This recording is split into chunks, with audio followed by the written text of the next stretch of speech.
मंत्र पाठ। ॐ सहनाववतु सहनौ भुनक्तु सह वीर्यं करवावहै तेजस्विनावधीतमस्तु मा विद्विषावहै। ओम शांति शांति शांति।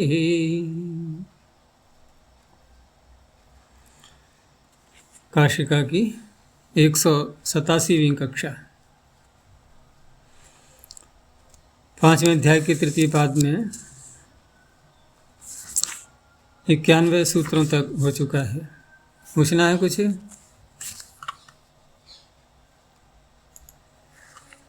आगे जो प्रकरण प्रारंभ हो रहा है ये 92 सूत्र से चलेगा।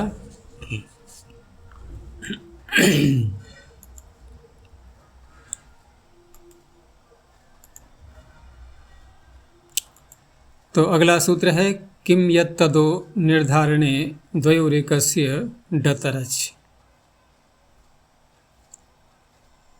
यहाँ बहुत से लोग इसको ऐसे भी याद कर लेते हैं सूत्र को, किम यत्तदोर निर्धारणे, रेफ मुख से निकलता है उनके। ऐसा यदि मानेंगे तो ओस प्रत्यय मानना पड़ेगा। ओस प्रत्यय संभव नहीं है। अगर हम इतर इतर द्वंद्व करते हैं तो किम यत्तदाम होगा फिर, इसलिए किया तो इन्होंने समाहार द्वंद्व है क्योंकि एक वचन का ngस प्रत्यय आया हुआ है। तो हशीचा लगा करके किम यत्तदो, और निर्धारण में ही ये सूत्र लग रहा है, ठीक है ना। और निर्धारण पीछे भी था। कहाँ? पीछे हमने देखा था ना प्रकरण पूरा, वो एक प्रकार से निर्धारण ही तो था, अतिशायन अर्थ में जब कर रहे थे। और यतश्च निर्धारण से वहाँ षष्ठी सप्तमी भी कर ही रहे थे हम, वो भी निर्धारण था।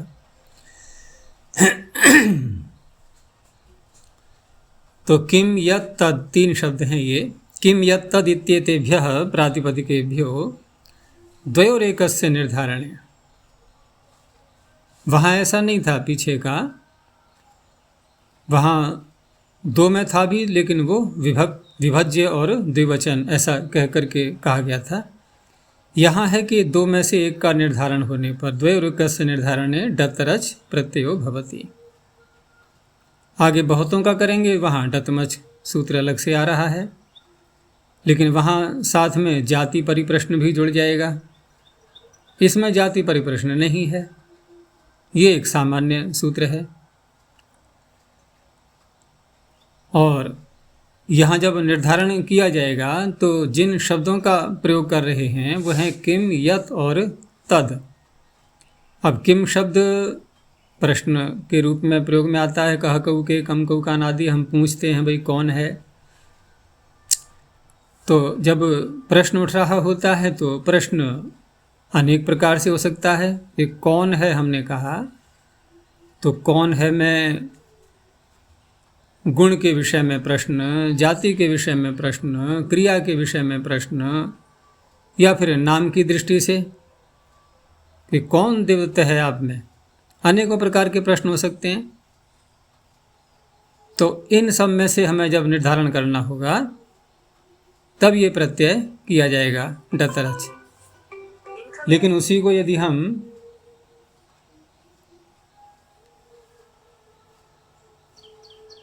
हाँ जी, नमस्ते।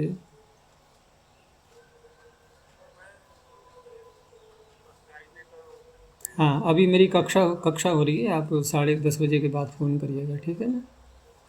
अभी ऑनलाइन कक्षा चल रही है।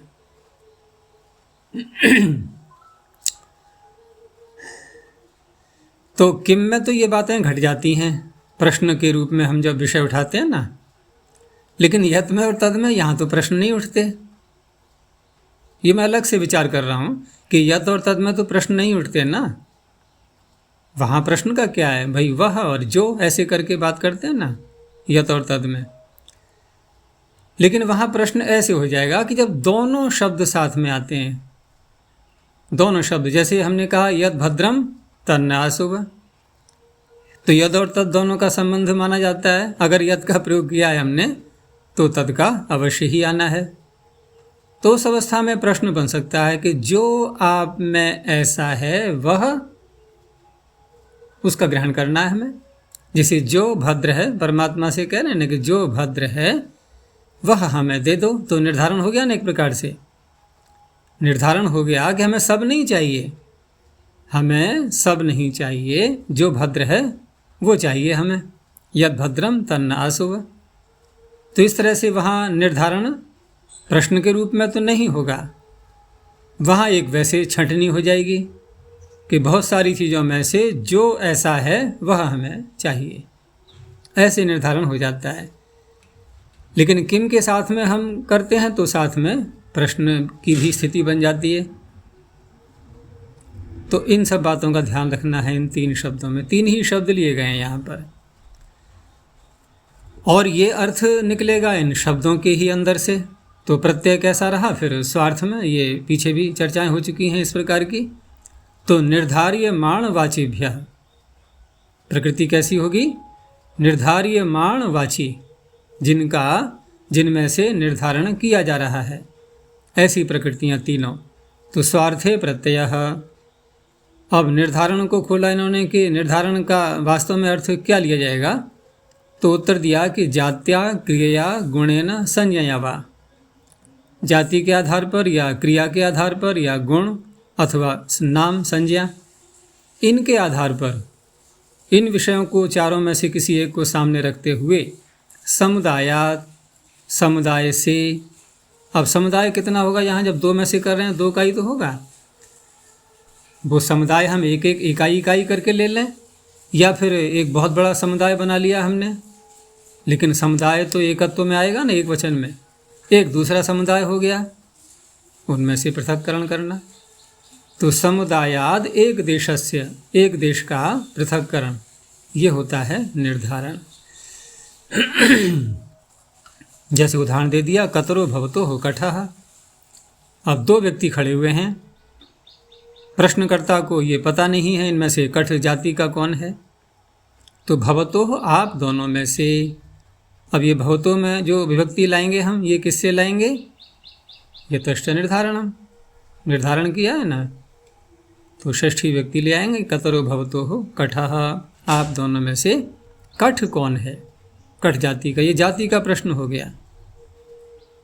अब यहाँ किम शब्द से डतर और टी भाग का डित होने से लोप करके कतर बन जाएगा। ऐसे ही फिर आगे क्रिया के विषय में कहा, कारक माने करने वाला, ये क्रिया की प्रधानता है उसमें, यानी काम करने वाला आप दोनों में से कौन है? 2 व्यक्ति आए, एक को काम करना है, तो काम करने वाला कौन है? कतरो भवतो हो कारकः। गुण के विषय में प्रश्न हुआ कि आप दोनों में से चतुर कौन है? कतरो भवतो हो पटुः। संज्ञा के विषय में प्रश्न हुआ कि कतरो भवतोर देवदत्तः। प्रश्नकर्ता को पता नहीं है किसका नाम देवदत्त है, कि आप में से देवदत्त नाम का कौन है। ये तो किम शब्द के दिखा दिए। ऐसे ही फिर आगे यद और तद शब्द में कि यतरो भवतो हो कारकः, आप दोनों में से जो कार्य करने वाला है। अब ये सापेक्ष शब्द होता है, जब यतरः कहा है तो फिर ततर भी बोलना पड़ेगा हमें, कि यतरो भवतो हो कारकः ततर आगच्छतु, आ जाए फिर हमारे पास में, जो आप में से काम करने वाला है। यद भद्रम तन्नासो, वैसा ही तो हो रहा है ये। अब वहाँ तो भद्रम, भद्र, इनके परमात्मा के पास क्या क्या चीज़ें हैं कुछ पता नहीं है। वहाँ 2 में से 1 का निर्धारण नहीं है, वहाँ 2 में से 1 का निर्धारण नहीं है कि भद्र और भद्र 2 मान लिए हमने कि जो भद्र है वो दे दो, ऐसा नहीं। भद्र बहुत सारे हैं, उनमें से भी जो आपको जो चाहिए, जो आप चाह रहे हैं कि जीवात्मा को मिलना चाहिए, वो आप दे दीजिए। तो वहाँ जो निर्धारण किया गया वो 2 में से 1 का नहीं किया गया है। यहाँ क्या है, द्वयोर एकस्य निर्धारण है, इसलिए वहाँ पर प्रत्यय नहीं किया गया, यद भद्रम तन्नासु, बस। अच्छा, ये स्वतंत्र रूप से प्रयोग हो सकता है ना, यतरो भवतो हो कारकः? स्वतंत्र रूप से का क्या मतलब, इसका अर्थ क्या होगा फिर कि जो आप में से काम करने वाला है, क्या करे वो क्या वह करे। आ जाए तो जो ये क्यों वह क्यों क्यों क्यों बोला ये अगला वाक्य। वो वहाँ ततर तो नहीं कहेंगे। ततर नहीं कहेंगे, स आगच्छतु हाँ ऐसे हाँ नहीं, वो तो ठीक है, वहाँ हम स आगच्छतु अगर ये प्रत्यय क्योंकि विकल्प से है ना, सारी महाविभाषा चल ही रही है, महाविभाषा तो चल ही रही है ना, तो हमें अधिकार है उसको बोलने का। हम यूँ भी कह सकते हैं कि यो भवतो हो कारकः, तो क्या है इसमें क्या समस्या आ गई। हम ऐसा ही बोल सकते हैं कि जो आप में से काम करने वाला है। भवतो में तुम षष्ठी कर ही सकते हैं ना, निर्धारण तो कर ही लिया हमने दो में से एक का, लेकिन प्रत्यय करना न करना ये अपनी इच्छा के ऊपर है, ये तो महाविभाषा चल रही है। तो यतरो दूसरे जो सापेक्ष वाक्य रहा ततरो ततरो आगच्छ, एक समानता भी तो देखी जाती है ना, कुछ सुंदरता भी तो आनी चाहिए वाक्य में। हम अन्य चीज़ों में देख लेते हैं कि हाँ जैसा ऊपर का वस्त्र वैसा ही नीचे का, वहाँ तो मैचिंग कर लेंगे, यहाँ भी तो मैचिंग करना ठीक रहता है ना। और दिया भी है इन्होंने, देखो आगे दिखाया भी है थोड़ा सा संकेत दे करके कि यतरो भवतोर देवदत्तः ततर आगच्छतु। इनको भी समानता अच्छी लग रही है, सीमेट्री बोलते हैं ना इसको, सीमेट्री चल रही है ये। तो यतरो भवतोः कारकः, यतरो भवतोः पटुः, यतरो भवतोर देवदत्तः ततर आगच्छतु। ये हो गया। आगे कहा कि निर्धारण इति विषय सप्तमी निर्देश। निर्धारण में जो है ना सप्तमी, ये विषय सप्तमी है, और विषय सप्तमी का तात्पर्य निर्धारण विषय आ जाने पर, वक्ता के बुद्धि में अगर निर्धारण विषय आ रहा है उस अवस्था में। और द्वयो हो, अब यहाँ जो विभक्ति दी हुई है तो का इति समुदायात निर्धारण विभक्ति ही, ये निर्धारण में विभक्ति है द्वयो में, यतश्च निर्धारणम से। निर्धारण में जो सप्तमी है ये विषय सप्तमी है। तो कहाँ, क्योंकि दो में से एक को लेना है तो निर्धारण में षष्ठी विभक्ति कर दी गई इस तरह से। और एकस्य इति निर्धार्यमाण निर्देश, उस निर्धारण करने में जिसको ग्रहण करना है एक को, तो वहाँ पर निर्धार्यमाण है वो, ठीक है ना, वो निर्धार्यमाण है, वो एक चुन करके ग्रहण किया जाना है उसका, तो इसलिए उसमें भी षष्ठी कर दी गई है।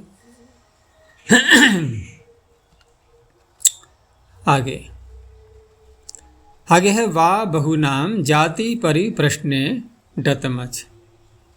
अब यहाँ भी वही तीन शब्द हैं, किम यद तद। तो किम यद तद इति वर्तते निर्धारणे एकस्य इति च। यहाँ भी निर्धारण विषय सप्तमी वाला शब्द आएगा और एकस्य भी आ रहा है साथ में। अब वहाँ पर द्वयोः में जो निर्धारण में षष्ठी थी, वो निर्धारण में षष्ठी यहाँ पर बहुनाम शब्द में आ गई है, द्वयोः को हटा दिया इन्होंने। तो बहुनाम इति निर्धारणे षष्ठी। अब बहुतों में से एक को लेना है, वहाँ दो में से एक को लेना हो रहा था, लेकिन वहाँ जो दो में से एक को लेना हो रहा था वहाँ चार प्रकार के प्रश्न हमने उभारे थे, जाति से संबद्ध, क्रिया, गुण और संज्ञा से संबद्ध। लेकिन यहाँ जब सूत्र कह रहा है जाति परिप्रश्ने, तो फिर क्रिया, गुण, संज्ञा में तो ये लगेगा नहीं, ठीक है ना, केवल जाति के प्रश्न में लग सकता है ये, और वहाँ हम टतमच कर सकते हैं। तो बहुनाम मध्ये एकस्य निर्धारणे गमे माने जाति परिप्रश्न विषयेभ्यः किमादिभ्यः वा डतमच प्रत्ययो भवति। अब महाविभाषा पीछे से आ रही है और फिर भी सूत्र में वा कह दिया गया। तो वा कहने का तात्पर्य है कि ये जो सूत्र हैं यहाँ पर हम देखें तो पीछे जो विधान किया गया था, हम जिस प्रकरण में अभी चल रहे हैं वो समाप्त नहीं हुआ है।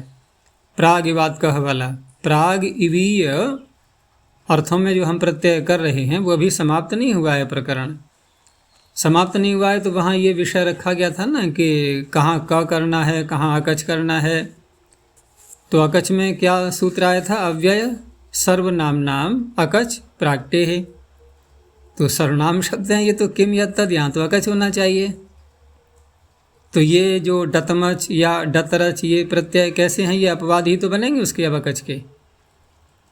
सर्वनाम शब्दों से हम कर रहे हैं तो अकच के अपवाद बनेंगे। ये अपवाद बनेंगे, उसके लिए वा शब्द इस सूत्र में है कि यहाँ पर हम डतमच भी कर सकते हैं और अकच भी कर सकते हैं।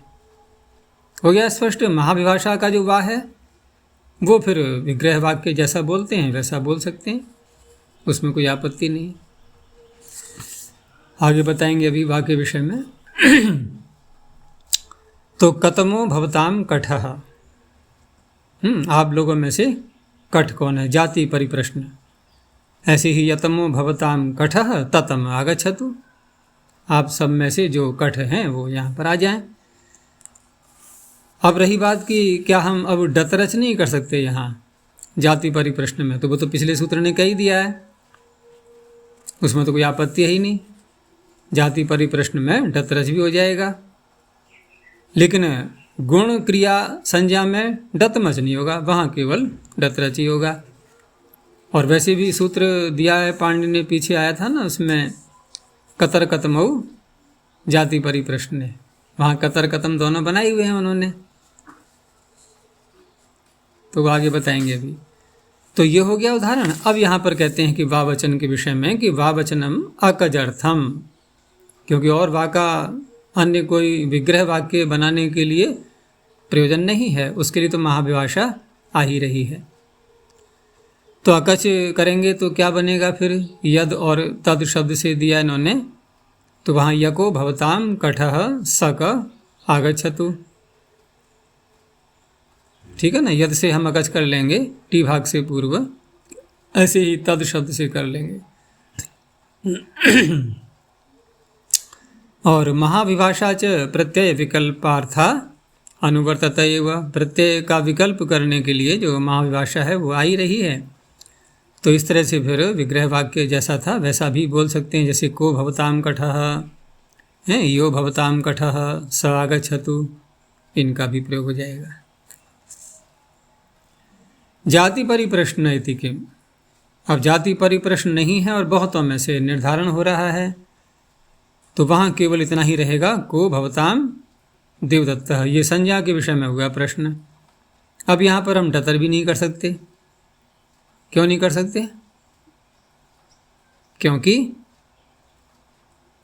क्योंकि दो में से नहीं है ना निर्धारण, ये डतरस तो दो में से होगा तब हो पाएगा, ये बहुतों में से कर रहे हैं तो कोई भी नहीं हुआ यहाँ जाति परिप्रश्न न होने से।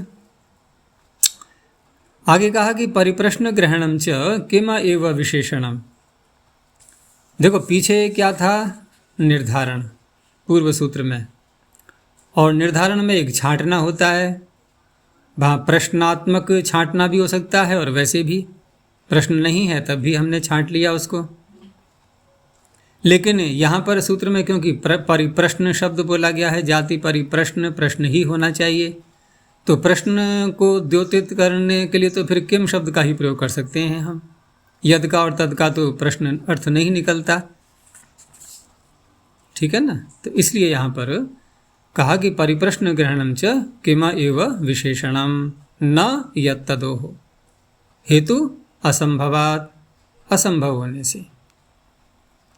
लेकिन जाति ग्रहणम तो सर्वैहि संबध्यते, जैसे पीछे कहा था ना किम यत दो में जाति वाचक होने, जाति के विषय में भी निर्धारण किया गया था, तो जाति ग्रहणम तो सर्वैहि संबध्यते, वो सबके साथ जुड़ जाता है।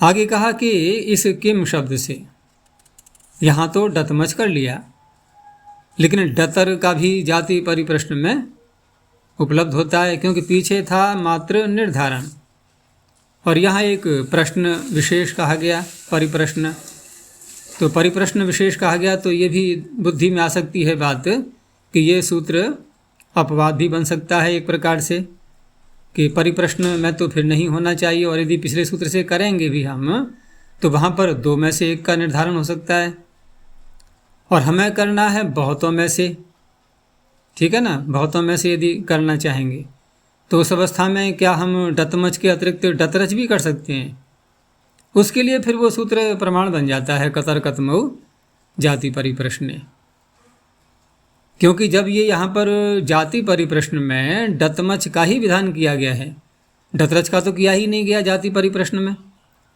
और करेंगे भी तो दो में से एक का निर्धारण होगा तभी कर सकते हैं, बहुतों में से तो कर नहीं सकते, बहुतों में से कर नहीं सकते। और हमें बहुतों में से किसी एक को पकड़ना है, जैसे कतरो भवताम कठः ये बोलना है, तो ऐसा बनाने के लिए कतर शब्द में डतर प्रत्यय लाने के लिए है कोई सूत्र? कतरो भवताम कठः, कतमो भवताम तो हो जाएगा, लेकिन कतरो भवताम कठः में कतर में डतरच करने के लिए कोई भी सूत्र नहीं है। उसके लिए फिर कतर कतमो जाति परिप्रश्ने, पाणिनि के द्वारा कतर शब्द का वहाँ जाति परिप्रश्न में प्रयोग हो रहा है, और बहुतों में से निर्धारण करने पर वहाँ क्यों कतम के साथ में है ना, इसलिए उसको भी बहुतों में से एक का निर्धारण करेंगे। तो उस प्रमाण के आधार पर कतर शब्द में कुछ आचार्य डतर प्रत्यय को भी स्वीकार करते हैं। तो किमः अस्मिन् विषये, इन इस विषय में, जाति परिप्रश्न विषय में और बहुतों में से एक का निर्धारण करने के विषय में कुछ आचार्य डतरम अपि इच्छन्ति। ठीक है ना? आचार्य जो कतरो भवतो कठः वहाँ जो निर्धारण में किए थे पिछले सूत्र में, तो वहाँ प्रश्न नहीं बन रहा है? वो बन रहा है और निर्धारण भी हो रहा है। निर्धारण में क्या क्या बन रहा है वो विषय ही नहीं है सूत्र का।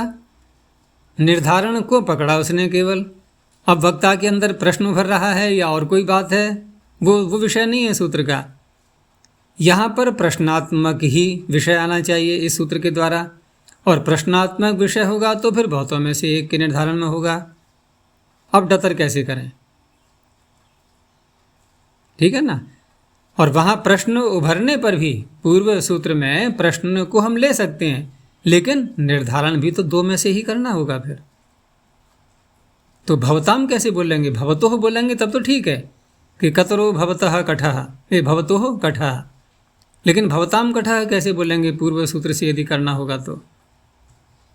वहाँ तो द्विवचन लाना होगा हमें, तो बहुवचन में भी हो जाता है, ये कह रहे हैं कुछ आचार्य ऐसा मानते हैं। और तत्र कतर कतमो जाति परिप्रश्न इति वचनात् सिद्धम, इससे सिद्ध हो भी रहा है, इससे सिद्ध हो रहा है। तो या तो हम सूत्र से ही कहते हैं कि सूत्रकार ने कहा है तो हम मान लेते हैं डतर, या फिर यहाँ पर कहें कि भाई डतर होता है इसलिए सूत्रकार ने पढ़ दिया, दोनों बातें कह सकते हैं। तो ये जो दोनों सूत्र हैं ये अलग विषय हो गया। अब यहाँ पर इस डतरच और डतमच प्रत्यय को, दोनों को आगे ले जाते हुए एक शब्द और जोड़ा गया इसमें। तो कहा एकाच्य प्राच्याम, एक शब्दात प्राच्याम आचार्याणाम मतेन। अब जहाँ कहीं भी इस प्रकरण में आचार्यों के निर्देश जब आते हैं तो महाविभाषा तो आ ही रहा है सर्वत्र, फिर भी आचार्यों का जो निर्देश करते हैं तो वहाँ केवल एक सम्मान की दृष्टि से होता है। और सम्मान को यहाँ क्या कहा गया है वृत्तियों में? पूजा, पूजा शब्द का प्रयोग करते हैं, पूजार्थम पूजार्थम पूजार्थम। तो इससे ये भी पता लगता है कि पूजा का अर्थ सम्मान होता है। अब रही बात कि सम्मान का क्या अर्थ है, क्योंकि शब्द का तो अर्थ जब तक हम स्पष्ट न हो जाए तब तक प्रश्न चलता ही रहेगा। ऐसी विवेचना होती है मीमांसा दर्शन में भी कि हमें बिल्कुल एग्जैक्ट यथार्थ जो अर्थ है वहाँ तक कैसे पहुँचना होता है। अब सम्मान का अर्थ करते हैं तो अच्छी प्रकार से मान लेना, स्वीकार कर लेना, कोई विशेष गुण धर्म आदि जो भी कुछ है उसको मान लेना, ये सम्मान हो गया। अब प्रश्न उठता है कि क्या सम्मान निर्जीव सजीव दोनों का हो सकता है क्या? देखो एक शब्द आता है सत्कार, सुना है ना? सत्कार और सम्मान दोनों चलते हैं व्यवहार में, कि हमें अतिथियों का सत्कार करना चाहिए, और दूसरा वाक्य यही बन जाएगा हमें अतिथियों का सम्मान करना चाहिए। फिर तीसरा और बन जाएगा हमें अतिथियों की पूजा करनी चाहिए। अब ये क्या अलग अलग शब्द आ रहे हैं सारे। फिर वो पूजा होते होते कहाँ पहुँच गया कि मूर्तियों में पहुँच गई बात। फिर कि मूर्तियों की, देवों की, अब कहा तो ये था देवों की पूजा करनी चाहिए, लेकिन देव हमने कहाँ स्वीकार कर लिए? मूर्तियों में। वो चाहे काष्ठ की मूर्ति हो, चाहे धातु की हो, चाहे मिट्टी की हो, कैसी भी हो। अब वहाँ पर भी बात आने लगी। तो अब हम इन शब्दों का, जैसे सत्कार इसमें ज़्यादा सार्थक दिखाई दे रहा है, सरल है अर्थ करने में, कि सत्कार का तात्पर्य है कि अच्छा करना, ठीक है ना। सत अच्छे को भी कह देते हैं, सत्पुरुष होता है ना, अच्छा पुरुष। तो अच्छा करना का तात्पर्य है कि जो वस्तु जैसी है, जिस कार्य के लिए है, उस कार्य के लिए उसका प्रयोग करना। जैसे पैरों में हम जूते चप्पल पहनते हैं, तो जूते चप्पल पहनते हैं और उनका पैरों में पहनना, ये सत्कार हुआ कि नहीं? अरे कहाँ की बात कहाँ ले गए, यहाँ सत्कार की बात हो रही है, यहाँ पैर रख दिए उसके ऊपर। यही सत्कार है, यही सत्कार है उसका। अब पत्थरों का क्या सत्कार है भाई? पत्थर से भवन बनते हैं, वहाँ पर निर्माण कार्य में इनका प्रयोग होता है, ये सत्कार हुआ। न कि उसको सामने रख करके और उस पर भोग लगाना, ये करना वो करना, ये कहाँ सत्कार हुआ उसका? ये तो तिरस्कार हो गया। लेकिन कुछ और ही चल रहा है प्रचलन में अर्थ सारा। ऐसे अविद्या फैलती है संसार में। तो इस तरह से पूजा, सम्मान, सत्कार आदि जो शब्द हैं, तो सत्कार तो हम जड़ पदार्थों में भी घटा लेंगे और चेतन में भी घटा लेंगे, दोनों में घट जाएगा ना, कोई आपत्ति नहीं है उसमें। लेकिन पूजा या सम्मान जो आदि शब्द हैं, ये प्रायः करके चेतन में घटते हैं, ठीक है ना। क्योंकि जड़ पदार्थ हमारी भावना को नहीं पकड़ पाएंगे। हमारे अंदर क्या भावना उठ रही है, ये जड़ पदार्थ नहीं समझ सकता। तो क्या करना है? उनका सत्कार करना है बस। जो जिस कार्य के लिए, उस कार्य का वही कार्य उससे लेना है। तो संसार से बने हुए प्रत्येक पदार्थ जितने भी हैं, हमें क्या करना चाहिए? इनका सत्कार करेंगे तो हम लक्ष्य की प्राप्ति बड़ी सरलता से कर सकते हैं। और करने के लिए हैं, जो पदार्थ जिस कार्य करने के लिए कुछ और प्रकार से है और हम कर रहे हैं उसका प्रयोग भिन्न प्रकार से, अब हम उससे सफलता प्राप्त नहीं कर सकते। और यही हो रहा है, इसी को विद्या कहते हैं। तो इस तरह से यहाँ पर पूजा शब्द का बार बार जो प्रयोग आता है वो चेतन की दृष्टि से है। सम्मान शब्द में से मान पूजा है। हाँ, वो पूजा अर्थ ही निकल रहा है, कोई बात नहीं, एक ही अर्थ है दोनों का, सम्मान और पूजा।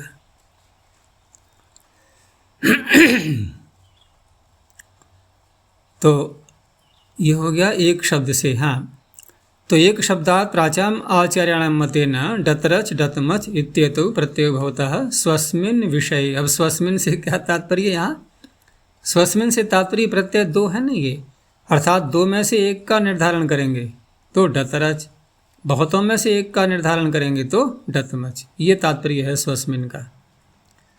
चकारो डतरचः अनुकर्षणार्थः एकाच, क्योंकि पिछले सूत्र में डतरच आया नहीं था तो रस्सी थोड़ी लंबी बनानी पड़ी ना खींचने के लिए, वो पीछे से पकड़ना है उसको एक सूत्र छोड़ करके, तो च की सहायता ली गई। तो द्वयोर निर्धारणे डतरच, बहुनाम निर्धारणे डतमच, ये स्वस्मिन् विषय हो गया। जाति परिप्रश्न इति नानुवर्तते, क्योंकि वो यहाँ संभव नहीं है, प्रश्न है ही नहीं यहाँ पर। सामान्य विधानम, सामान्य रूप से विधान किया गया है।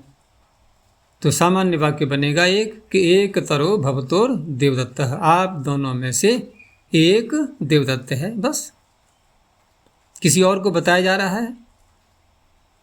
ऐसे ही एक तमो भवताम देवदत्त, बहुत सारे लोग हैं, दो से अधिक हैं, तो आप में से एक देवदत्त है। प्राचाम ग्रहणम पूजार्थम विकल्पोनु वर्तता एव, इस तरह से। अब विकल्प में अन्य वाक्य क्या बनेगा फिर कि एको भवतोर देवदत्तः, एको भवताम देवदत्तः, कोई ऐसी बनेगा वाक्य, उसमें प्रत्यय नहीं लगाएंगे बस। ये बात यहाँ समाप्त हो गई निर्धारण की भी। अब आगे अवक्षेपणे कन। अवक्षेपण किसे कहते हैं? निंदा के लिए। और एक शब्द पीछे भी आया था, कुत्सिते, सूत्र आया था ना, कुत्सिते, और क का अधिकार चल ही रहा है। और कुत्सित में कौन सा प्रत्यय किया गया था? कुत्सित अर्थ में वहाँ भी तो कन प्रत्यय किया गया था ना, पीछे था ना, संज्ञायम कन पीछे। उसके आगे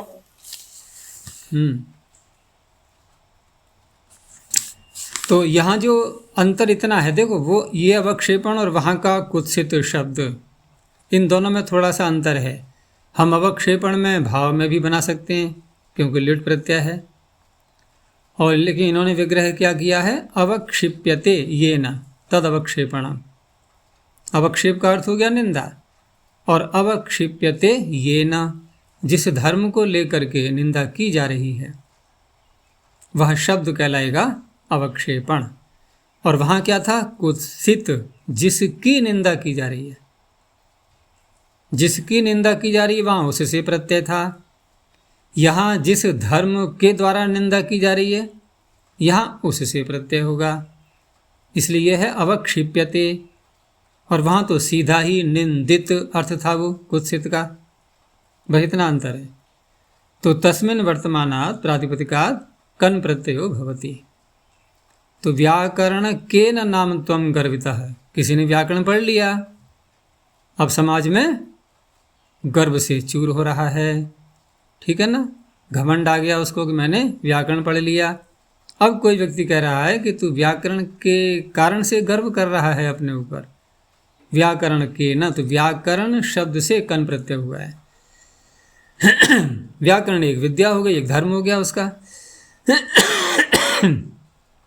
और इसके द्वारा उसकी निंदा की जा रही है। व्याकरण शब्द स्वयं में निंदनीय नहीं है, लेकिन वो गर्व कर रहा है, इसलिए फिर वो निंदा की जा रही है व्याकरण शब्द से। अब ऐसे ही याज्ञिक के न नामत्वम गर्वितः। अब भेद दिखा रहे हैं कि परस्य कुत्सार्थम यद उपादीयते, दूसरे की कुत्सा करने के लिए, निंदा करने के लिए जिस शब्द का ग्रहण किया जा रहा है, तद इह उदाहरणम, वो यहाँ पर उदाहरण बनेगा इस सूत्र का कन प्रत्यय करने के लिए। और यद पुनः स्वयमेव कुत्सितम, जो स्वयं ही निंदित है व्यक्ति, तो वहाँ पर तत्र कुत्सिते इत्यनेन कन प्रत्यय भवति संज्ञायाम कन से। तो देवदत्त कहा, यह दत्त कहा, यहाँ वो नाम की ही निंदा की जा रही है, किसी धर्म की बात नहीं है वहाँ पर, वहाँ नाम की ही निंदा, किस नाम का व्यक्ति जो है वो निंदित कार्य कर रहा है, इसलिए वो कन प्रत्यय कर लिया वहाँ। यहाँ पर आकर के अब हुई अवधि पूरी, प्राग इवीयस्य पूर्णो अवधि ही, क्योंकि सूत्र था प्राग इवात, इव आगे आ ही रहा है।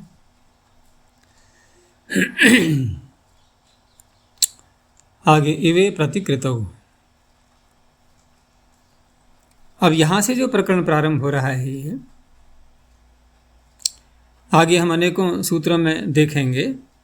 ये जो इव शब्द है ना, उपमा के लिए जो प्रयोग में आता है, समान अर्थ को कहने के लिए, तो इसकी अनुवृत्ति आगे जाएगी। लगभग अभी अगर देखें तो 11, 5, 16, 17, 16 सूत्रों तक, 16 सूत्रों तक ये विषय चलेगा अब इव का। और ये जो प्रतिकृति जो शब्द आ रहा है सूत्र में, इसको भी हम 5 सूत्रों तक देखेंगे। और प्रतिकृति का तात्पर्य एक तो होता है कृति, एक होता है प्रतिकृति। तो कृति तो कोई रचना हो गई, अब उस जैसी दूसरी रचना वो प्रतिकृति हो गई। इसलिए प्राय करके प्रतिमा अर्थ भी ले लेते हैं इससे। प्रतिमा जो मूर्ति आदि बनाते हैं, किसी की आकृति उभारते हैं उसमें, तो वो भी प्रतिकृति कहलाती है। तो इस तरह से यहाँ पर ये जो इवीय प्रकरण था वो तो पूरा हो गया, और इवीय प्रकरण के पूरा होने के साथ साथ जो क प्रत्यय का अधिकार चल रहा था वो भी पूरा हो गया। उसके बाद क के अन्य जो अपवाद प्रत्यय कहे थे अकच आदि, वो भी सारे समाप्त हो ही चुके हैं। लेकिन यहाँ जो इसमें कन की निवृत्ति आ रही है वो उस पीछे वाले प्रकरण के आधार पर जो कन या क आदि हैं उनमें से किसी की नहीं है। ये तो अवक्षेपणे कन में जो कन किया गया था उस कन को लिया है इन्होंने यहाँ पर। तो कन को देख करके हमें पीछे का प्रकरण नहीं ध्यान रखना है, वो तो सारा समाप्त हो चुका है। तो कन इत्यनुवर्तते इवार्थे यत् प्रातिपदिकम वर्तते तस्मात् कन प्रत्ययो भवति। अब इव के अर्थ में जो प्रातिपदिक विद्यमान है तो प्रत्यय तो फिर भी स्वार्थ में ही कहलाएगा। और इव का अर्थ क्या होता है? उत्तर दिया इवार्थ सादृश्यम, समानता, ये इसका अर्थ होता है। और तस्य विशेषणम प्रतिकृति ग्रहणम, और उसका विशेषण यहाँ बनेगा, ये उसके लिए प्रतिकृति शब्द आया हुआ है। अर्थात वह प्रतिकृति किसी के समान होगी। प्रतिकृति ही क्या है? कहा प्रतिकृति ही प्रतिरूपकम प्रतिच्छंदकम। प्रतिरूपकम प्रतिच्छंदकम, ये उसी के अर्थ को ही खोला है उन्होंने कि बिल्कुल उसी का रूप हूबहू उतार लेना, ये प्रतिरूपक। और प्रतिच्छंद भी ऐसा ही है। वैसे तो छदिर आवरणे, आवरण अर्थ में आती है धातु ये, और उसी से छंद शब्द भी बनता है, छंदस असुन प्रत्यय करके। तो छंदस भी क्या करता है? जो विषय ऋषि ने उपस्थित किया परमात्मा ने, उस विषय को कुछ शब्दों के द्वारा आच्छादित कर दिया, आवृत कर दिया, छदिर आवरणे। तो क्या बन गया पूरा मंत्र? छंद। उसमें कोई विषय, जिसको हम देवता शब्द से बोलते हैं ना मंत्रों में, मंत्रों के प्रतिपाद्य विषय को देवता कहा जाता है। ये एक पारिभाषिक शब्द है मंत्रों के लिए। तो उस विषय को उतने शब्दों ने आच्छादित कर दिया, इसलिए उनको छंद बोलते हैं। और दूसरा छंद इच्छार्थ में भी आता है, जैसे स्वच्छंद। कोई व्यक्ति अपनी इच्छा से जो मन में आता है वो करता है कि ये बहुत स्वच्छंद हो गया है, उस अर्थ में भी आता है शब्द वो। धातुओं के अनेक अर्थ होते ही हैं, लेकिन यहाँ जो दिया है इन्होंने प्रतिच्छंद, तो इसका तात्पर्य है कि जो आकृति बनाई गई दूसरी, उसमें जो मूल आकृति थी, उसकी आकृति को उसमें आवृत कर दिया गया है, आच्छादित कर दिया उस रचना से, इसलिए इसको प्रतिच्छंद भी कहेंगे, प्रतिच्छंदकम। और इन शब्दों में भी देखो का प्रत्यय दिखाई दे रहा है ना, प्रतिरूपकम प्रतिच्छंदकम। चलो अब देखते हैं आगे। तो सूत्र के अनुसार अश्व इव अयम, अश्व प्रतिकृति है, तो अश्व तो ईश्वर ने रचना की उसकी, और मनुष्य ने उसकी आकृति को देख करके एक भिन्न आकृति बना दी अन्य किसी पदार्थ से, तो उसे कहा जाएगा अश्व कहा। ईश्वर के बनाया हुआ क्या है? अश्व। मनुष्य का बनाया हुआ क्या है? अश्वक। ठीक है ना, शब्द और बढ़ गए तो मनुष्य का महत्व अधिक हो गया। देखो अधिक वर्ण आ गए इसके पास में। तो अश्व कहा, उष्ट्र कहा, गर्दभ कहा। तो इस तरह से ये कन प्रत्यांत शब्द है ये। प्रतिकृत इति किम, प्रतिकृति होगा तभी करेंगे। अब देखो ना, यहाँ पर दोनों रचनाएं ईश्वर की ले ली, गौ भी ईश्वर की रचना और गवय भी ईश्वर की रचना। वो ठीक है, थोड़ी समानता दिख रही है, लेकिन ये मनुष्य की बनाई प्रतिकृति नहीं है। गवय, गवय देखा है नहीं? गौ के ही समान एक प्राणी होता है।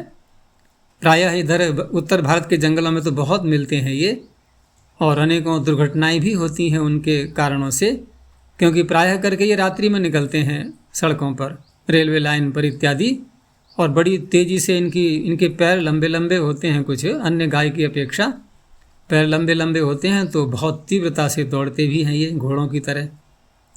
और जब ये अंधेरा होता है कुछ, तब ये निकलते हैं, तो उसमें रात्रि में दुर्घटनाएं बहुत हो जाती हैं। तो इसीलिए अब ज़्यादातर इतने भी एक्सप्रेस बन रहे हैं ना, ये रोड बन रहे हैं, तो वहाँ पर साथ में उनका दोनों ओर से परिधियाँ भी साथ में बनाई जाती हैं, कॉरिडोर उनके। ऐसी रेलवे के भी, जैसे बुलेट ट्रेन आदि का, जब अभी तो भारत में इतना नहीं है, वैसे निर्माण कार्य प्रारंभ हो गया है, अहमदाबाद से चलेगी पहली बुलेट ट्रेन, तो वहाँ पर भी बहुत बड़ा दोनों ओर से रोक लगाई जा रही है पूरी, जिससे अन्य कोई प्राणी किसी प्रकार से न आ सके। तो कहने का तात्पर्य ये जो गवय प्राणी है, ये न्याय दर्शन में भी बहुत आता है ये शब्द गवय का, क्योंकि जो प्रमाण आते हैं ना, 4 प्रमाण मुख्य रूप से, वैसे 3 मुख्य कह देते हैं, एक चौथा और भी जोड़ लेते हैं, उपमान। उपमान प्रमाण सुना है ना, उपमान। तो उपमान प्रमाण को समझाने के लिए ऐसा ही बोलते हैं, गौरेव गवयः, अर्थात किसी को किसी के समान बताना, उपमा देना किसी की, तो वहाँ उपमान प्रमाण शब्द का प्रयोग होता है। तो गौ के समान गवय, तो एकदम तो पूर्णता नहीं होती है। अगर सारे के सारे धर्म मिल जाएं किसी पदार्थ में, संभव है क्या ऐसा? फिर तो वही पदार्थ नहीं हो जाएगा, वो तो वही हो गया। तो कुछ तो भेद रहता ही है उसमें। तो इस तरह से ये इसको यहाँ उत्तर भारत में कहा जाता है शब्द नील गाय, जिसको गवय संस्कृत में बोलते हैं उसे कहते हैं नील गाय। ये दिया हुआ है शब्द यहाँ। तो इस तरह से कहने का तात्पर्य प्रतिकृति नहीं है, ये दोनों ईश्वर की ही रचनाएं हैं। तो गौरीव गवयः, यहाँ पर कन प्रत्यय गवय के आगे नहीं आएगा। आगे कहा संज्ञायाम च इव इत्यनुवर्तते। अब तो ये भी चलेगा ही 16 सूत्रों में। और कन इति च, कन आगे आ गया। तो इवार्थे गम्य माने कन प्रत्यय होती समुदाय न चेत संज्ञा गम्यते। अब ये प्रतिकृति नहीं है, ये नाम ही हो गया उसका सीधा। समानता तो देखेंगे हम, लेकिन समानता के आधार पर वह शब्द एक रूढ़ अर्थ में आ चुका। तो अप्रतिकृत्यर्थ आरंभ, तो अश्व सदृशस्य संज्ञा, इसलिए अश्व एव ऐसा तो कहा ही जाएगा। तो अश्वकः, उष्ट्रकः, गर्दभकः, इस तरह से व्यवहार में शब्द आने लगते हैं संज्ञा में भी। अब ये तो रही बात प्रतिकृति की यहाँ पर, लेकिन संज्ञा में भी जब समानता के आधार पर इन्होंने कन प्रत्यय किया, और यहाँ पर ये तो अन्य प्राणियों के लिए प्रयोग में आया, अश्वकः, उष्ट्रकः, गर्दभकः, लेकिन मनुष्य के लिए यदि प्रयोग करेंगे तो मनुष्य की भी संज्ञाएं हो सकती हैं ये। तो उस अवस्था में का वहाँ प्रत्यय का लुप करना होगा, क्योंकि मनुष्य का इतना अपमान नहीं करेंगे हम कि वहाँ प्रत्यय का प्रयोग करें। ठीक है ना? ठीक है, अन्य प्राणी के समान उसको अगर किसी अन्य वस्तु के समान यदि बताया जा रहा है तो बस बिना प्रत्यय किए ही उसका प्रयोग कर सकते हैं। तो संज्ञायाम इत्येव संज्ञायाम विहितस्य कनो मनुष्य अभिधेये लुप भवति। अब जैसे चंचा, चंचा सुना है ना, चंचा जो शब्द होता है, तो जैसे कभी कभी खेतों की रखवाली करने के लिए अन्य प्राणी ना आए रात्रि में या दिन में भी, तो वहाँ पर एक तिनकों से निर्माण करके एक आकृति बना लेते हैं मनुष्य आदि की किसी की, और ऐसे करके जो है ना उसके हाथ भी फैला देते हैं ऐसे। अब दूर से कोई प्राणी देखता है तो कहता लगता है कि मनुष्य खड़ा हुआ है, उसको वस्त्र पहना देते हैं, लेकिन क्या उसमें कोई शक्ति है, कोई बल है? कुछ भी नहीं है। तो ऐसा व्यक्ति जो चंचा के समान है, निर्बल बिल्कुल, कोई भी शक्ति सामर्थ्य उसके अंदर नहीं है, कोई भी आघात नहीं सह सकता, वायु आएगी तो उड़ जाएगा वो तो चंचा। तो उसके अनुसार जो मनुष्य है, तो चंचा इव चंचा। अब प्रत्यय नहीं किया गया है, लेकिन संज्ञा तो हो गई मनुष्य की। और आगे कहा कि हाँ, तो संज्ञायाम विहितस्य कनो मनुष्य विधेय भवति चंचा एवं मनुष्य चंचा। ऐसे ही दासी, ऐसे ही खरकुटी, कोई भी शब्द बोल सकते हैं। तो सुनिए, माइक बंद करना, आवाज आ रही है पीछे से। आगे कहा मनुष्य इति किम।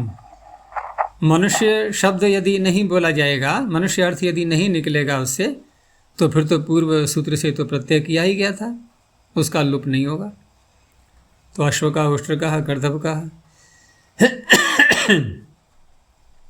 आगे कहा कि ये जो सूत्र आप दे रहे हैं कि प्रत्यय का लुप करना और प्रत्यय करना, ये सारी चीज़ें ये ऐसे भी सिद्ध हो सकती हैं। कैसे? क्योंकि सूत्र आगे आने वाला है देवपथादिभ्यश्च, और देवपथादि गण को आकृति गण माना गया है, और आकृति गण में वहाँ पर आकृति का अर्थ होता है प्रकार, अर्थात देवपथ आदि शब्दों के अनुसार अन्य भी यदि कोई शब्द बन रहे हैं तो वो सारे आकृति गण में मान लिए जाएंगे, और वह सूत्र प्रत्यय का लुप कर ही रहा है।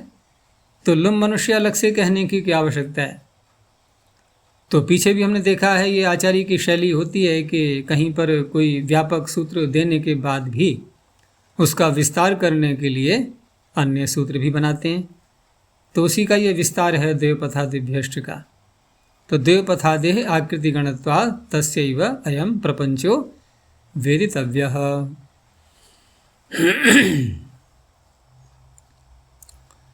आगे जीविकार्थे चापण्ये। अब ये आगे भी लुप चलेंगे 3-4 सूत्रों तक। तो जीविकार्थे यद अपण्यम तस्मिन् अभिधेये कनो लुप भवति। अब हम संसार में देखते हैं कि बहुत से मनुष्य अपनी आजीविका चलाने के लिए, अपना जीवन यापन करने के लिए अन्य तो कोई कार्य नहीं करते, लेकिन किसी महापुरुष की, कोई प्रसिद्ध देवी देवता आदि जो मान लेते हैं संसार में, लोक में, तो उसकी एक प्रतिकृति बना करके और उसको साथ में लिए घूमते हैं, दूसरों को दिखाते हैं और उससे उनको कुछ आय प्राप्त होने लगती है। लोग उनकी सहायता करते हैं कि चलो अच्छा है, धर्म का कार्य कर रहा है, ऐसा मान करके। तो उस अवस्था में ये सूत्र कहता है कि यदि ऐसा कोई है, लेकिन उसको बेचते नहीं हैं वो, अगर बेच देंगे तो कमाएंगे किससे फिर वो। तो इसलिए अपण्य है वो, अर्थात बेचने खरीदने के लिए नहीं है वो। तो जीविकार्थम यद अपण्यम तस्मिन् अभिधेये कनो लुप भवति। और अपण्य का अर्थ किया कि विक्रियते यत् तत्पण्यम, और इसी का उल्टा कर दें तो न पण्यम अपण्यम, उसका विक्रय नहीं होता। तो किसी ने वासुदेव की मूर्ति बना ली, किसी ने शिव की, स्कंद आदि की, सबकी। तो जब मूर्ति है, प्रतिकृति है, तो समानता तो हो गई। अब समानता होगी तो फिर कन प्रत्यय होगा ये भी प्रतिकृत उसे, उसका इस सूत्र ने लुप कर दिया। तो देवलकादि नाम जीविकार्था देव प्रतिकृतय उच्यन्ते। ठीक है ना, प्रतिकृति इनकी बनाई गई केवल एक जीविका के लिए। अपण्य इति किम। अब यदि पण्य है तो ये प्रत्यय का लोप नहीं करेगा, फिर जीविका तो वहाँ भी होगी। जैसे किसी ने हाथी के चित्र बनाया, हाथी की मूर्ति बनाई और उसको बेच भी दिया, और बेच करके जो धन आया उसे अपनी जीविका चला रहा है वो। तो हस्तिकान विक्रीणीते। अब हस्ती को नहीं बेच रहा है, हस्ती की प्रतिकृति को बेच रहा है वो। ऐसे ही अश्वकान रथकान। यहाँ पर भी कहा कि प्रत्यय करना, लुप करना, ये दोनों बातें ये सब देवपथादि गण में मान लेंगे तो कोई समस्या नहीं है। देवपथादेह एव अयम प्रपंच है, ये इसलिए ये भी उसी का प्रपंच है।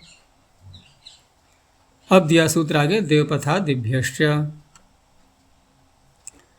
तो एवे प्रतिकृतौ संज्ञायाम च, क्योंकि देवपथादि गण को आकृति गण माना गया है, प्रत्यय का लुप किया गया है, तो प्रश्न उठेगा कि विधान किससे किया गया। तो एवे प्रतिकृतौ तो मुख्य सूत्र पीछे आ ही गया है, और उधर संज्ञायाम च ने भी है, संज्ञा में भी ये प्रत्यय होता है, ऐसा कह के उसने भी विधान किया अप्रतिकृति में। प्रतिकृति में एवे प्रतिकृतौ, अप्रतिकृति में संज्ञायाम च। तो इन्हीं से जो कन प्रत्यय किया गया है उसी का ये सूत्र लुप करेगा। तो कनो देवपथादिभ्य उत्तर से लुप भवति। आदि शब्द प्रकारे, इसलिए बन जाता है ये आकृति गण। आकृति कहते हैं जाति के लिए। तो आकृति गणश्च अयम। तो देवपथ हंसपथ प्रत्यय आया और उसका लुप हो गया। आगे इन्होंने एक कारिका के रूप में ये दिखाया है कि किन किन अर्थों में ये जो प्रतिकृतियां हैं ये बनाई जाती हैं। तो उसमें एक तो दिया है इन्होंने अर्चासु। अर्चा माने पूजा, उसके लिए है।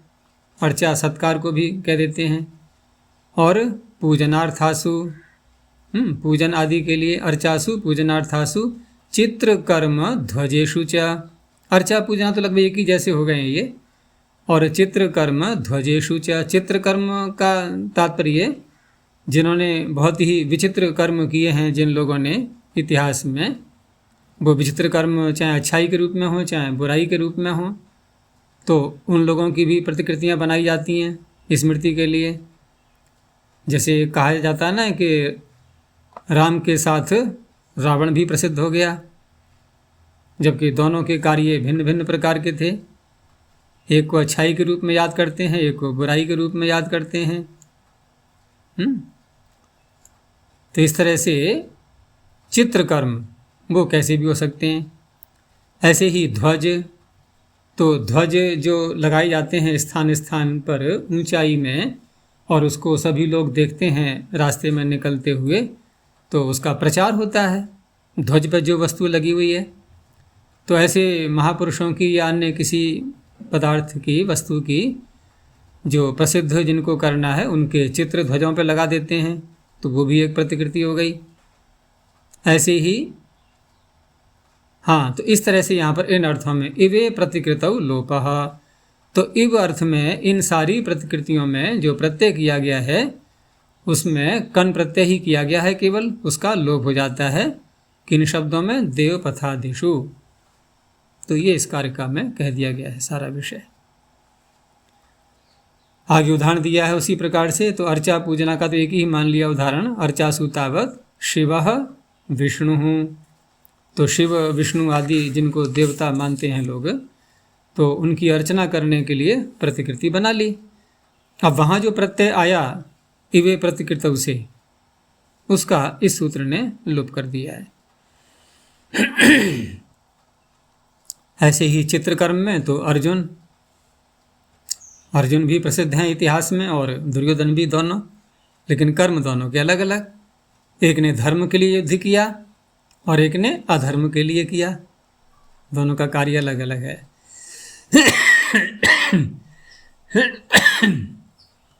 तो इन दोनों की भी प्रतिकृतियां मिल जाती हैं, वहाँ भी प्रत्यय का लोप हो गया।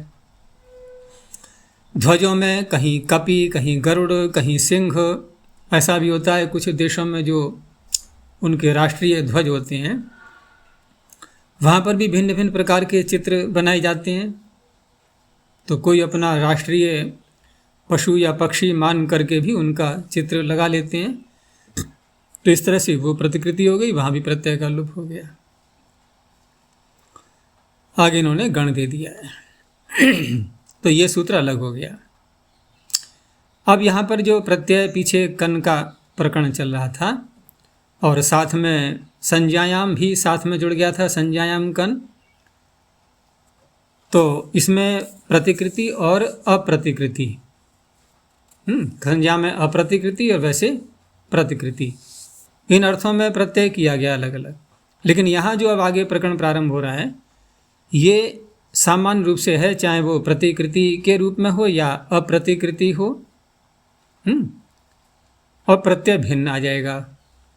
तो इव इत्यनुवर्तते, सादृश्य तो देखेंगे यहाँ पर। तो इतः प्रभृति प्रत्यया सामान्येन भवन्ति प्रतिकृतौ च अप्रतिकृतौ च। तो सूत्र में है वस्ति शब्द, वस्ति ढय में, और वस्ति शब्द आयुर्वेद में भी आता है। और आयुर्वेद में जो वस्ति शब्द आता है, इसका क्या अर्थ होता है कि नाभि के नीचे का जो भाग होता है, तो वहाँ पर उसको वस्ति शब्द से कहा गया है। वस्ति क्रिया होती है ना एक शरीर को शुद्ध करने के लिए, तो वहाँ पर भी नाभि से नीचे का दो भाग जो है ये वस्ति। लेकिन यहाँ क्योंकि जिस शब्द से हम प्रत्यय कर रहे हैं वस्ति से, और इवार्थ में कर रहे हैं, तो इवार्थ में कर रहे हैं उसके समान अर्थ लेते हुए, तो वहाँ पर वस्ति शब्दाद इवार्थे द्योत्ये ढय प्रत्ययो भवति। तो वस्ति के समान, अब वस्ति के समान से यहाँ पर क्योंकि वस आच्छादने धातु भी हमें दिखाई दे रही है, उसके भी अर्थ को थोड़ा सा लेना है हमें। तो ऐसा वस्त्र जो वस्ति भाग को आच्छादित कर रहा है, तो वस्ति के आकार के समान का हो गया वो। नाभि से अधोभाग जो वस्ति है, जिसको मुख्य कहा जा रहा है, उसके आकार के सदृश हमने वस्त्र बना लिया वहाँ पहनने के लिए। तो उस वस्त्र को यहाँ कहा गया है वस्ति शब्द से। ये एव अर्थ भी यहाँ घट गया। तो वस्तिरेव वास्तेयः, अर्थात ऐसा वस्त्र जो नाभि से अधोभाग को ढकने वाला है उसके समान। तो ढय प्रत्यय करेंगे तो आदि अच को वृद्धि होकर के वास्तेय, और ढय है तो टिड्ढाणे से स्त्रीलिंग में ङीप भी कर सकते हैं, तो वास्तेय ऐसा बन जाएगा। आगे शिलाया ढः, शिला शब्दादिवार्थे ढ प्रत्यय भवति। शिला शब्द से करेंगे तो ढ प्रत्यय हो जाएगा। अब शिला के समान, तो शिला के समान ये धर्म कहाँ देखें हम? तो दही जमाते हैं ना, दही कभी कभी बहुत अच्छा जम जाता है, अच्छा मानते हैं उसको। अगर जलीयांश अधिक होता है तो अच्छा जमा हुआ नहीं माना जाता उसको, लेकिन कितना ही अच्छा जम जाए पत्थर तो नहीं बन जाएगा, लेकिन फिर भी समानता कुछ तो आई गई ना। यानी कि ज्यों का त्यों रखा हुआ है, उसकी आकृति जो शेप हमने बनाई वो भी ज्यों की त्यों दिखाई दे रही है हमें। जैसे काट काट करके उसको लें तो उसकी काटने के बाद भी वो एकदम पिघलता नहीं है ऐसे, तो शिला के समान जैसा लग रहा है। तो शिला एव शिलेयम दधि, तो शिलेयम में शिला से ढ प्रत्यय हो गया। केचिद अत्र ढयमपि इच्छन्ति, कुछ आचार्य ढय प्रत्यय को भी ऊपर से ले लेते हैं, तो आदि अच को वृद्धि कर सकते हैं यहाँ पर। और अब ढय प्रत्यय या तो हम अनुवृत्ति के रूप में लाएं, तो इसमें सूत्र में कोई च आदि तो है नहीं, तो ऐसा लग नहीं रहा है, इसलिए योग विभाग उसको सरलता पड़ जाती है, योग विभाग करके करना। तो तदर्थम योग विभाग कर्तव्य। तो शिलाया को अलग कर दिया, ऊपर से ढय की निवृत्ति आ गई, तो शिलाया ढय प्रत्यय भवती। फिर ढ इतना सूत्र अलग बना दिया, ऊपर से शिलाया की निवृत्ति ले ली, तो फिर ढ प्रत्यय हो जाएगा। तो शैलेयम ततो ढ शिलेयम दोनों बन जाएंगे। दधि नपुंसक लिंग का है, तो ये भी नपुंसक लिंग में आ गए दोनों, शिलेयम और शैलेयम।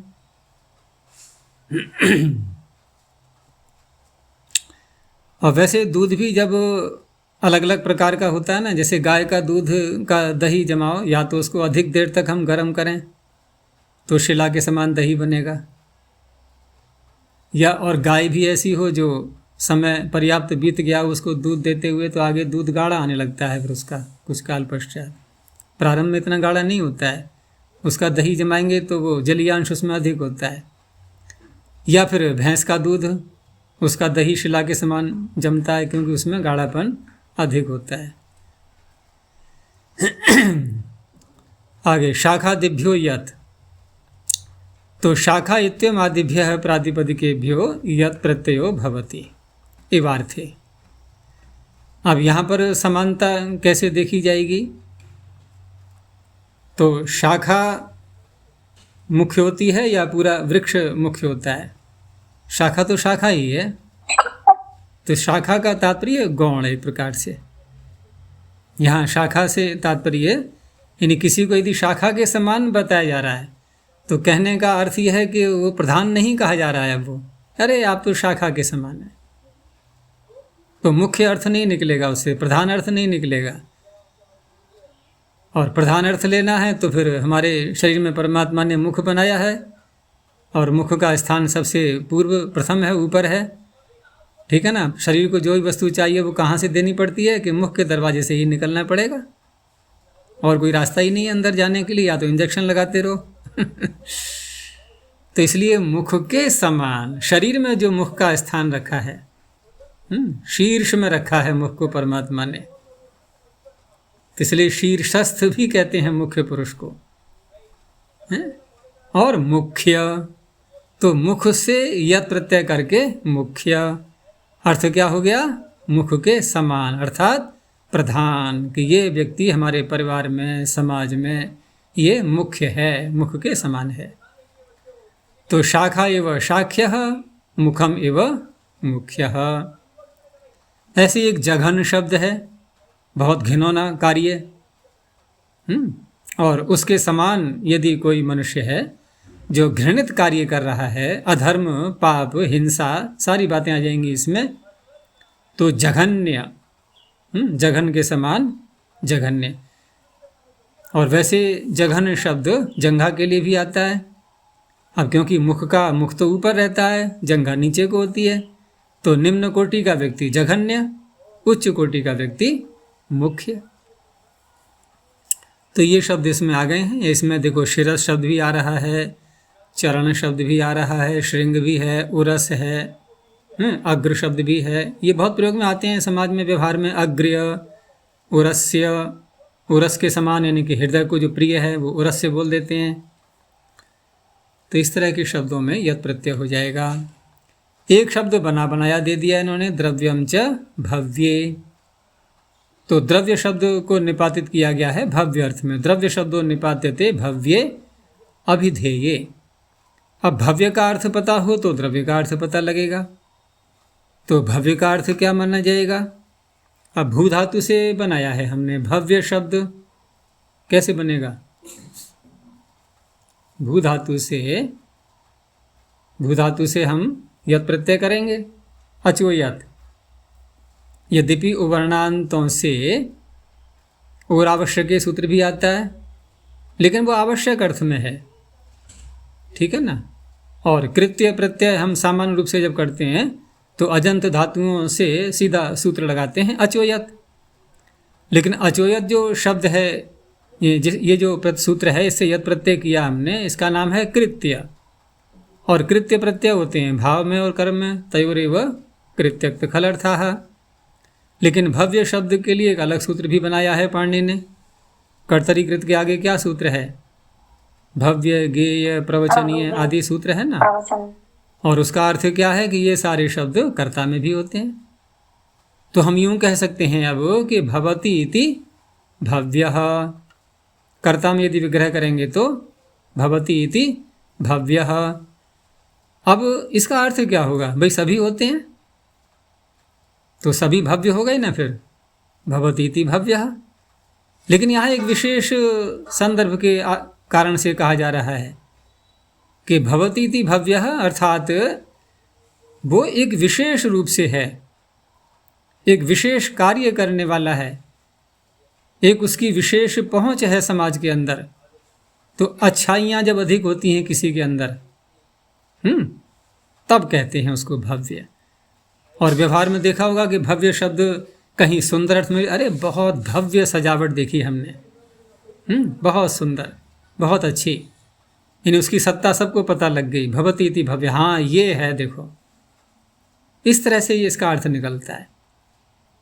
तो भव्य अर्थ में अब द्रव्य शब्द का यहाँ पर निपातन किया गया है। लेकिन द्रव्य का तो व्यवहार बहुत होता है समाज में, कहीं धन के अर्थ में या वस्तु के अर्थ में।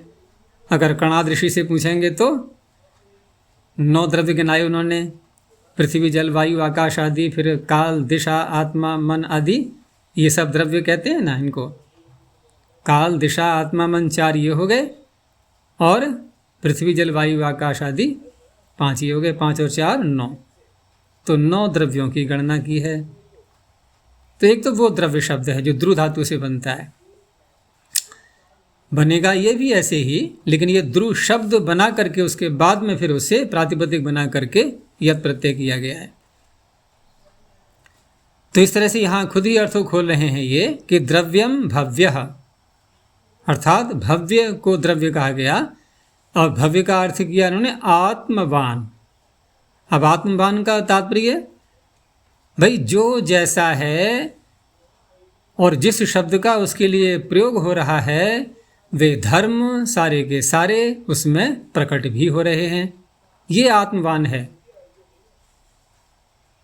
कहने का तात्पर्य उसको और खोला है थोड़ा सा कि अभिप्रेतानाम अर्थानाम, जो अर्थ अभिप्रेत, जो चाहिए, उन अर्थों का वो पात्र है, पात्रभूत उच्यते। जैसे कोई राजपुत्र है, लेकिन राजपुत्र कैसा है कि वास्तव में उसमें राजा के धर्म भी दिखाई दे रहे हैं, तब उसे कहा जाएगा द्रव्योयम राजपुत्रः। ये राजपुत्र कैसा है? बिल्कुल द्रव्य है, अर्थात राजाओं के धर्मों से परिपूर्ण है, राजा बनने के योग्य है, या राजा का पुत्र कहलाने के योग्य है। इस तरह से द्रव्योयम माणवकः, ये कल पढ़ रहे थे रामायण, उसमें था आत्मवान कह जित क्रोध। हाँ, तो देखो ना, आत्मवान कौन है? इसने क्रोध को जीत लिया। तो क्रोध को जीत लिया तो फिर हम मनुष्य, वास्तव में आत्मवान तो सभी थे, लेकिन आत्मा को न समझना, आत्मा के धर्मों को न जान पाना, आत्मा को क्रोध से संतुष्टि नहीं होती है। और अगर हमने क्रोध कर लिया है तो हम कौन हो गए? वो जो मंत्र हम उस दिन पढ़ रहे थे उसमें ईशोपनिषद में कि आत्महंता, ठीक है ना। आत्महनो जनाः, हमने आत्मा का हनन कर लिया, और आत्मा का हनन कर लिया तो आत्मवान कहाँ है? अब तो निरात्मवान हो गए ना। आत्मा से रहित हो जाएंगे फिर ऐसे। तो इसलिए भव्य का तात्पर्य आत्मवान। तो द्रव्योयम माणवक है, ये माणवक कैसा है? भव्य है, अर्थात द्रव्य है। आगे कुशाग्राच्छः। अब ये कुशाग्र शब्द यहाँ पर लिया है इन्होंने, और बहुत प्रसिद्ध शब्द है ये। तो कुशाग्र शब्दादिवार्थे छह प्रत्यय होती। कुश का अग्रभाग बहुत सूक्ष्म होता है। तो ऐसे ही जिसकी बुद्धि सूक्ष्म है, यानी कि सूक्ष्म बुद्धि को कहा गया कुशाग्रिया। तो कुशाग्रम एव सूक्ष्मत्वात्, हेतु दे दिया है कि कुशाग्र क्यों है वो कुशाग्र के समान, कि सूक्ष्म होने से सूक्ष्म विषयों को भी पकड़ने वाली है बुद्धि। तो स्त्रीलिंग में कुशाग्रिया बुद्धि ही। कुशाग्रियम शस्त्रम, शस्त्र कैसा है? नुकीला, तीक्ष्ण है, सूक्ष्म है जिसकी नोक।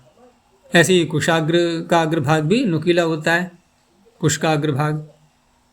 तो कुशाग्रियम शस्त्रम। कहीं कहीं वस्त्रम भी पाठ मिलता है, कुशाग्रियम वस्त्रम। तो वहाँ पर जो झीना झीना वस्त्र होता है ना, पारदर्शी, उसको कहते हैं कुशाग्रियम वस्त्रम। वो सूक्ष्मता उसकी उस तरह से देखी जा रही है, उसका महीन होना, पतला होना, ये सूक्ष्मता है उसकी। एक सूक्ष्मता होती है एक नोक की दृष्टि से नुकीला होना। तो बुद्धि को कैसा मानते हैं? वस्त्र के समान झीना झीना या नुकीला? नुकीला, घुस जाती है विषय के अंदर, है सुई की तरह। ऐसे ही हम परमात्मा को भी सूक्ष्म कहते हैं और जीवात्मा को भी सूक्ष्म कहते हैं। क्या अंतर है दोनों में? यहाँ भी कह सकते हैं एक नुकीला है, एक वस्त्र के समान झीना झीना है, लेकिन वहाँ दोनों बातें घटेंगी, क्योंकि परमात्मा सर्वव्यापक है। अब उसको नुकीला कैसे कहा जाएगा? भाई नोक जो होती है एक देशी पदार्थ में होती है ना, किसी की नोक निकालनी है तो एक देशी पदार्थ चाहिए हमें। अब परमात्मा की नोक किधर देखी जाएगी उसकी? वो किधर से कहाँ घुसना है? कहीं नहीं घुसना है, उसको तो घुसा हुआ है पहले से ही। लेकिन वो इतना सूक्ष्म है कि प्रत्येक पदार्थ में और पूरे का पूरा उस पदार्थ में जितने आकार का पदार्थ है उस पूरे में ही प्रविष्ट है वो। तो नुकीला नहीं कहा, नुकीली वस्तु थोड़े से हिस्से में आती है, तो इसलिए वो जो है उसकी सूक्ष्मता एक अलग प्रकार की है। और जीवात्मा क्योंकि एकदेशी है, ये परमाणु के अंदर भी प्रविष्ट हो जाता है, इसलिए हम उसकी नोक भी मान सकते हैं एक प्रकार से, क्योंकि एकदेशी है ना, ये कोई आपत्ति नहीं है उसमें, ये ऐसा सूक्ष्म है। तो ये दोनों में थोड़ा सा अंतर होता है।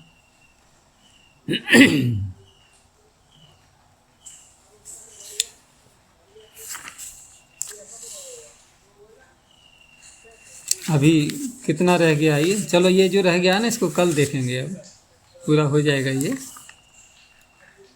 अभी इतना ही रखते हैं। अभी बुद्धि को अपनी कुशाग्र बनाए रखो, जिससे अगला विषय पूरा समझ में आएगा।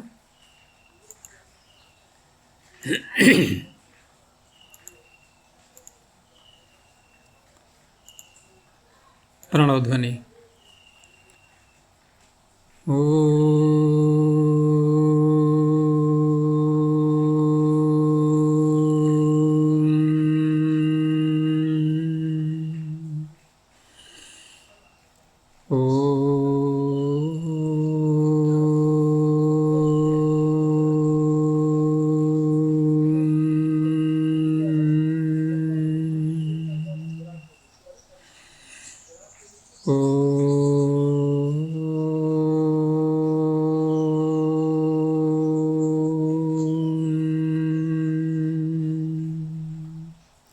शांति शांति शांति।